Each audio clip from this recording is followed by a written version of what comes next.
Friends, இன்றைக்கி நாம் வீடியோவில் மைவி3 ஆட்ஸோட பேமெண்ட் சம்மந்தமாக தான் நம்ம பேச போகிறோம். பலதரப்பட்ட தகவல்கள் அது எதுன்னு வந்துட்டுருக்கு. ஒவ்வொருத்தராக எல்லாம் அங்கங்கன்னு மெசேஜ் பண்ணுறீங்க, எல்லாம் தெரியுது. ஃப்ரெண்ட்ஸ், பொதுவாகவே பார்த்தீங்கன்னா பேமெண்ட் சம்மந்தமாக அவங்க சொல்கிறாங்க, இவங்க சொல்கிறாங்க, ஏன் நானே இப்போ சொல்கிறனாலும் நான் ஒரு சில தகவல்கள் மீறி நான் எதுவுமே சொல்ல மாட்டேன். நம்ம வீடியோ கண்டினியூஸாக ஃபாலோ பண்ணுற எல்லாருக்குமே தெரியும். நிறுவனம் சார்ந்து நிறுவனத்தோட சம்மந்தப்பட்டவங்க பேசுகிறத மட்டும்தான் நம்ம என்றைக்குமே நம்பணும். ஸோ மற்ற யாரும் அது சொல்கிறாங்க இது சொல்கிறாங்கன்னு எதுவுமே யாரும் ஒரி பண்ணிக்க வேண்டாம். அவங்க சொல்கிறபடி நடந்தாலுமே சரி, ஓகே, ஓரளவு கரெக்டாக சொல்லியிருக்காங்க அப்படின்னு நினச்சிக்கோங்க. ஸோ இது சம்மந்தமாக எம்டி வீடியோ எப்படினாலும் ரிலீஸ் ஆகும். எம்டி வீடியோ ரிலீஸ் ஆகும்போது என்ன சொல்கிறாங்கங்கிறத பாருங்கள். மற்றபடி பொதுவாக பார்த்தீங்கன்னா நம்ம மைவி3யில் கேஒய்சிங்கிற டீட்டெயில் வந்து இப்போ வரைக்கும் அது வந்து ஃபில்லிங் இல்லாமல் தான் இருக்குது. ஸோ அதுக்குண்டான ஆப்ஷனும் எதுவும் நான் பண்ணலை. ஸோ நோ யுவர் கிளைண்ட் அந்த customer, know your customer details இல்லைனாலே பார்த்தீங்கன்னா பேமெண்ட்ஸ் இஷ்யூ வந்து இந்த எலெக்ஷன் டைமில் இருக்க தான் செய்யும். பட் அதுக்காக இந்த வார பேமெண்ட்டே ஸ்டாப் பண்ணுவாங்க அப்படிங்கிறதுக்கு வந்து எந்த கேரண்டியும் கிடையாது. ஆனால் கண்டிப்பாக பார்த்தீங்க அப்படின்னா 10,000 ரூபாய்க்கு உள்ளே போட்டிருக்கிற எல்லாத்துக்கும் கன்ஃபார்மாக பேமெண்ட் வந்துடும். அதில் மேக்ஸிமம் பார்த்தீங்கன்னா எந்த ஒரு கம்ப்ளைண்ட்டுமே இருக்க வாய்ப்பு இல்லை.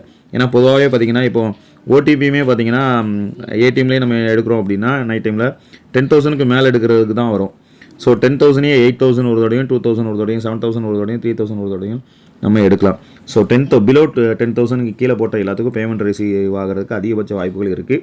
10,000 ரூபாய்க்கு மேலே பேமெண்ட் போட்டவங்களுக்கு மட்டும் என்னங்கிறது எம்டி சார் சொன்ன பிறகு தான் தெரியும். ஃப்ரெண்ட்ஸ், அதே மாதிரி கேஒய்சிங்கிறது வந்து இனிமேல் ரீசெண்டாக ஏதாவது ஒரு அப்டேட் கொண்டு வரலாம். நம்மளை ஆன்லைன்லேயே ஃபில் பண்ணுற மாதிரி ஏதாவது ஒரு ஆப்ஷன் கொடுக்கலாம். அப்படி இல்லைனா மைவி3யை பொறுத்தளவு எல்லா டிஸ்ட்ரிக்ட்லேயும் ஆஃபீஸ் இருக்குது. பிரான்ச் ஆஃபீஸில் கொண்டு போய் எல்லா டாக்குமெண்ட்ஸும் கொடுங்கன்னு சொல்லலாம்.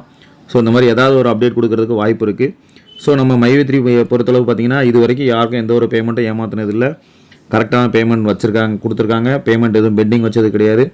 ஸோ நிறுவனத்துக்கு மேலே இருக்கிற நம்பிக்கையை யாருமே இழந்துடாதீங்க. நிறுவனத்துக்கு நம்பிக்கையை கொடுங்க, நம்பிக்கையாக இருங்க. ஸோ என்ன செயல் திட்டங்கள் என்ன கொண்டு வர போகிறாங்க அப்படிங்கிறத எம்டி சார் பேசின பிறகு என்னங்கிறது தெரியும். ஸோ அது சார்ந்த நடவடிக்கைகள் என்னங்கிறதையும் நம்ம தெரிஞ்சுக்கலாம். இப்போ ஆன்லைன் பேமெண்ட்ஸ்னு வரும்போது பார்த்திங்கன்னா ஒரு சில கமிட்மெண்ட் இருக்கும். எல்லாருக்கும் டியூ இருக்கும், லோன் கட்ட வேண்டியிருக்கும், நகைக்கு கட்ட வேண்டி இருந்திருக்கும். அது இதுன்னு எல்லாருக்கும் ஏகப்பட்ட கமிட்மெண்ட்ஸ் இருக்கும், இல்லைன்னு சொல்லலை. பட் நான் பழைய வீடியோஸ்லேயே பார்த்துட்டிங்கன்னா நம்ம வீடியோ ரெகுலராக வாட்ச் பண்ணுறவங்களுக்கு தெரிஞ்சிருக்கும். ஆன்லைனை பொறுத்தளவு என்றைக்குமே நம்ம எதையுமே கேரண்டியாக சொல்ல முடியாது. ஸோ நீங்கள் தான் இப்போ நீங்கன்னு எப்படின்னா நான் எப்படி சொல்கிறேன்னா, இப்போ நம்ம தான் நமக்கு ஏற்றாப்புல நம்ம கமிட்மெண்ட்ஸ்க்கு ஏற்றாப்புல நம்ம தான் மாறி இருந்துக்கணும்.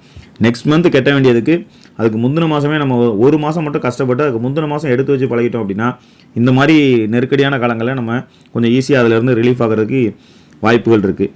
ஸோ இனிமேலாவது அந்த மாதிரி பிளான் பண்ணிக்கோங்க. அதே மாதிரி பார்த்தீங்கன்னா 2 மாத பேமெண்ட் 3 மாத பேமெண்ட்லாம் சேர்த்து வச்சு ஒரே தடவையில் போட்டேன், ஆனால் இந்த தடவை பார்த்தீங்கன்னா பேமெண்ட் லேட் ஆகுது. ஸோ அந்த மாதிரி ஒரு சிலர் கேட்டிருக்காங்க. ஸோ அதெல்லாம் பார்த்தீங்க அப்படின்னா ஆன்லைனில் நான் எப்போவுமே சொல்கிறது, ஆன்லைனில் உங்களுக்கு பேமெண்ட் எலிஜிபிள் வந்துட்டா அடுத்த நாள் அந்த பேமெண்ட்டை போட்டுறணும். சேர்த்து வச்சு போடுவோங்கிற வார்த்தை இருக்கவே கூடாது. நம்ம இதில் நம்ம சேனல் நம்ம பார்த்துட்டு இருக்க எல்லாத்துக்கும் தெரிஞ்சிருக்கும். நான் இதை தான் சொல்லியிருப்பேன். ஏன்னா அப்ளைனரை யாரும் கேள்வி கேட்கக்கூடாதுங்கிறதையும் நான் சொல்லியிருப்பேன். நீங்கள் உங்களோட ஓன் ரிஸ்கில் தான் ஆன்லைன் ஏர்னிங்ஸுங்கிற ஒரு பிளாட்ஃபார்முக்குள்ளே வாரீங்க. ஸோ அதுக்கு பொறுப்பு நீங்கள் தான். அப்படிங்கும்போது அதே இதை தான் நான் ஃபாலோ பண்ண சொல்லியிருப்பேன். ஸோ பேமெண்ட்னு வந்துட்டா டேட் எலிஜிபிள் ஆகிட்டா பேமெண்ட்டை வித்ட்ரா கொடுத்துருங்க. உங்கள் அக்கௌண்ட்டில் உங்கள் கையில் இருக்க போது நீங்கள் செலவு பண்ணிடுவீங்க அப்படின்னா அது உங்களோட தப்பு. அதுக்காக ஆன்லைனில் வச்சுட்டு மொத்தமாக போட்டால் இப்படி ஆயிடுச்சுன்னு அந்த கவலைப்படுறது நமக்கு தான். அதை எப்படி சொல்கிறது, வீண் விரயம்னு சொல்கிறதா, அது நம்மளை நாமே இது பண்ணிக்கிறோன்னு அர்த்தம். ஸோ அந்த மாதிரி தப்பெல்லாம் இனிமேல் பண்ணாதீங்க. ஸோ எம்டி சார் இது சார்பாக வீடியோ எப்படி இன்றைக்கி நைட் அப்படி இல்லைன்னா நாளைக்கு வீடியோவில் என்னங்கிறது தெரிஞ்சிடும் கண்டிப்பாக. அப்படி இல்லை நார்மலாக பேமெண்ட் ரிலீஸ் ஆகுது அப்படின்னா கன்ஃபார்மாக சனிக்கிழமை பேமெண்ட் வந்துடும். எல்லோரும் ரிலாக்ஸாக இருங்க. ஸோ ஏன்னா நிறுவனத்தோட செயல் திட்டமோ அதை தான் நம்ம சொல்ல முடியும். சனிக்கிழமை பேமெண்ட் போட்டால் அடுத்த சனிக்கிழமைக்குள்ளே கண்டிப்பாக பேமெண்ட் வந்துடும். இப்போ கொஞ்ச நாட்களாக தான் செவ்வாய்க்கிழமை புதன்கிழமை வந்துட்டு இருந்துச்சு. அதுக்கு முன்னாடிலாம் பார்த்திங்கன்னா சனிக்கிழமை தான் பேமெண்ட் வந்துட்டு இருந்துச்சு. ஆட்டோ பேமெண்ட்ஸில் ரிஜெக்ட் ஆகி ரீஃபண்ட் ஆகும் பார்த்தீங்களா. ஸோ அந்த மாதிரி உள்ள பேமெண்ட்லாம் சனிக்கிழமைக்கு அப்புறம் திங்கக்கிழமை ரிட்டர்ன் ரீஷெடியூலில் எல்லாருக்கும் பேமெண்ட் வரும். ஸோ இது நார்மலாக இதுக்கு முன்னாடி நடந்தது. புதுசாக வந்திருக்கிறவங்களுக்கு தெரிய வாய்ப்பு இல்லை. ஸோ அதை நினச்சி எதுவும் ஒரி பண்ணாமல் இருங்க. அதே மாதிரி யூடியூப்பில் அவங்க சொல்கிறாங்க இவங்க சொல்கிறாங்க அப்படின்னு கண்டதையும் நீங்கள் காது கொடுத்து கேட்டு இது பண்ணிவிட்டு எதையும் நீங்கள் நினச்சி ஒரி பண்ணாமல் இருங்க. எம்டி சார் என்ன சொல்கிறாங்களோ தகவல் நிறுவனம் சார்ந்து வர தகவலை மட்டும் கரெக்டாக காது கொடுத்து கேட்டு நீங்கள் இது பண்ணிக்கோங்க. அதுதான் நமக்கு முக்கியம். யூடியூப்பில் வீடியோ போடுற எல்லாரும் அதோட வருமானத்துக்காக தான் வீடியோ போடுறாங்களே தவிர பொதுநலன் கருதி அப்படின்னு சொல்கிறதெல்லாம் சும்மா வாய் வார்த்தையில் சொல்லிட்டு போகலாமே தவிர எல்லாரெல்லாம் அப்படி கிடையாது. நான் என்னோட பழைய வீடியோஸில் எல்லாம் பார்த்தீங்கன்னா கண்டிப்பாக தெரிஞ்சிருக்கும். என்னோட இன்கம் எவ்வளோ வருது என்னங்கிறது முதற்கொண்டு நான் சொல்லியிருப்பேன். நான் வீடியோ போடுறது என்னோட வருமானத்துக்காக தான் நான் சொல்லவே செஞ்சிருப்பேன். ஒரு சிலர் தான் அந்த மாதிரி உண்மையாக அதை சொல்லி வீடியோ பண்ணுவாங்க. ஸோ எல்லோரும் சொல்கிறதையும் நீங்கள் காதில் ஏற்றி பீதி அடையாமல் இருக்கிறது ரொம்ப நல்லது. நான் ஒன்று சொல்லிக்கிறேன் ஃப்ரெண்ட்ஸ், நிறுவனம் சார்ந்து வர தகவல்கள் என்ன சொல்கிறாங்கங்கிறத கேளுங்க. அதில் என்ன அப்டேட் கொடுக்குறாங்களோ அதை நீங்கள் ஃபாலோ பண்ணுங்கள். ஒரு சில கஷ்டங்கள் சிரமங்கள் இருக்கிறதுக்கு வாய்ப்பு இருந்துச்சு அப்படின்னா அதை நம்ம அக்செப்ட் பண்ணி அதை கடந்து தான் நம்ம எல்லோரும் போயாகணும். ஸோ இவ்வளோ நாள் கரெக்டாக பேமெண்ட் கொடுத்துருக்காங்க, அந்த நம்பிக்கையை இழக்காமல் நம்பிக்கை வைங்க. ஆன்லைன் பிளாட்ஃபார்மில் வித்தியாசமான முறையில் மைவி3 ஆட்ஸ் இருந்துச்சு, அதை கண்டிப்பாக அந்த நம்பிக்கையோடு இருங்க, கண்டிப்பாக இதிலிருந்தும் மீண்டு வருவாங்க. அதே மாதிரி இன்னொன்று தெரிஞ்சுக்கோங்க, நிறுவனம் வந்து அடுத்தடுத்த கட்டங்களுக்கு எவ்வளவோ கொண்டு வந்துட்டாங்க. எல்லா டிஸ்ட்ரிக்ட்லையும் ஆஃப்லைன் ஸ்டோர்ஸு, பிரான்ச் ஆஃபீஸு, இப்போ பார்த்தீங்கன்னா நிறுவனத்தோட தோஸ்த் வண்டிகள், ஏன்னா இந்த மாதிரி நிறைய கட்டமைப்புகள் கொண்டு வந்திருக்காங்க. ஸோ நிறுவனமும் பார்த்தீங்கன்னா இப்போ யாராக இருந்தாலும் ஒரு கம்பெனி ஆரம்பிக்காங்கன்னா அதுலேருந்து சம்பாதிக்கணும், ஏர்ன் பண்ணணும்னு தான் அவங்களும் நினைப்பாங்க, நம்ம நினைக்கிறது தான் அவங்களுக்கும் இருக்கும். ஸோ நிறுவனம் பார்த்தீங்கன்னா இப்போ பெருசாக இதிலேருந்துலாம் பெரிய வருமானங்கள்லாம் இருந்திருக்காது.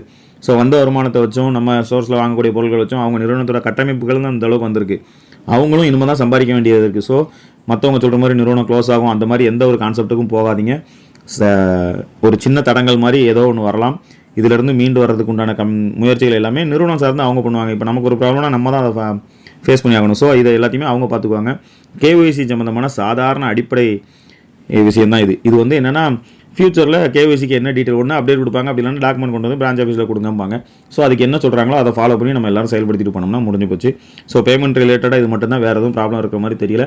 என்னங்கிறது எம்டி சார் சொல்லுவாங்க, நம்ம தெரிஞ்சுக்கலாம். வேறு எதுவும் டவுட் இருந்துச்சுன்னா கமெண்ட் பாக்ஸில் கமெண்ட் பண்ணுங்கள். மீண்டும் ஒரு நல்ல வீடியோவில் நான் உங்களை சந்திக்கிறேன். நன்றி, பை பை.